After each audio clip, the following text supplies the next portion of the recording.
New York's most infamous cruising spot captured a new exhibition. Books coming to Poland soon. Back in the late 70s and early 80s, the riverside western edge of Manhattan was far less developed than today.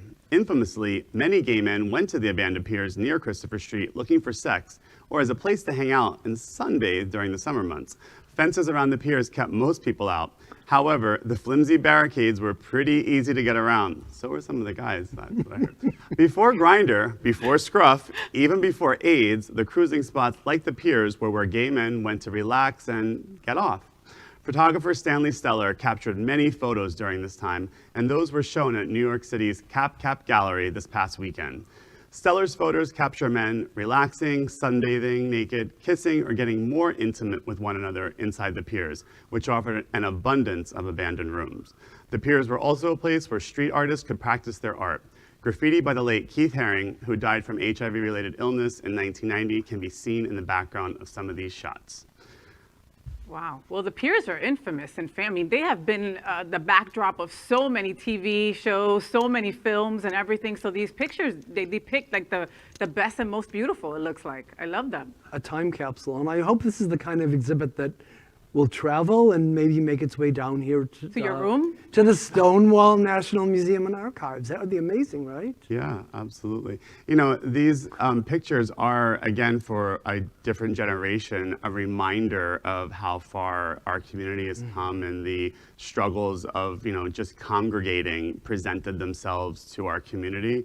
And it's why things like Pride festivals are so important, is because we've taken back the ability to come together. So I think this is just kind of a nice reflection on the past. Nice segue there, Jeff. And since we're talking about prides, guess what? Saturday is my Hollywood Pride. Exactly.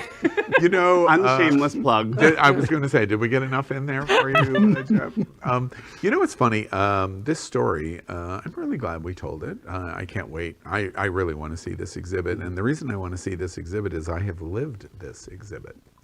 In 1985 and in 1986, 2 years in a row, I've been to New York and of course the Village so many times. I'm sad the Village is not the LGBT mecca that it once upon a time was, but in 1985 it was.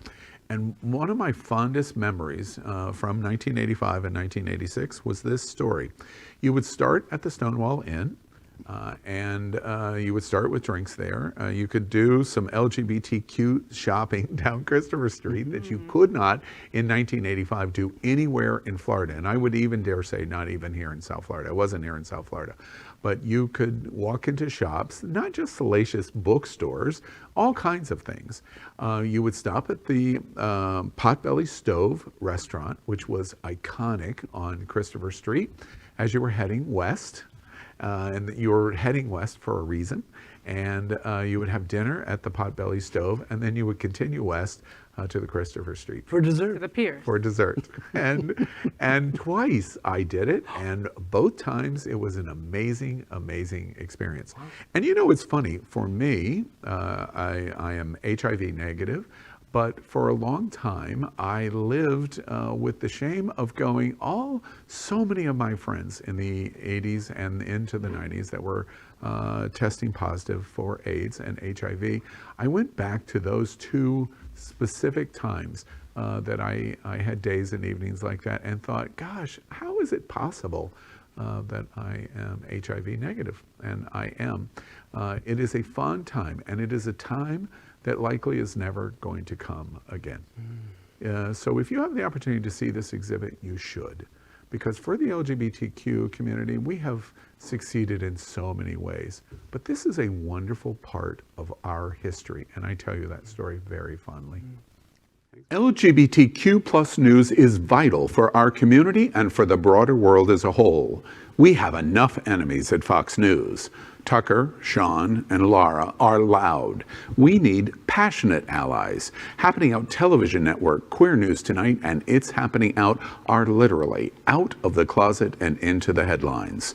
Our community needs your support. Like this broadcast and subscribe now to ensure the growth of the entire LGBT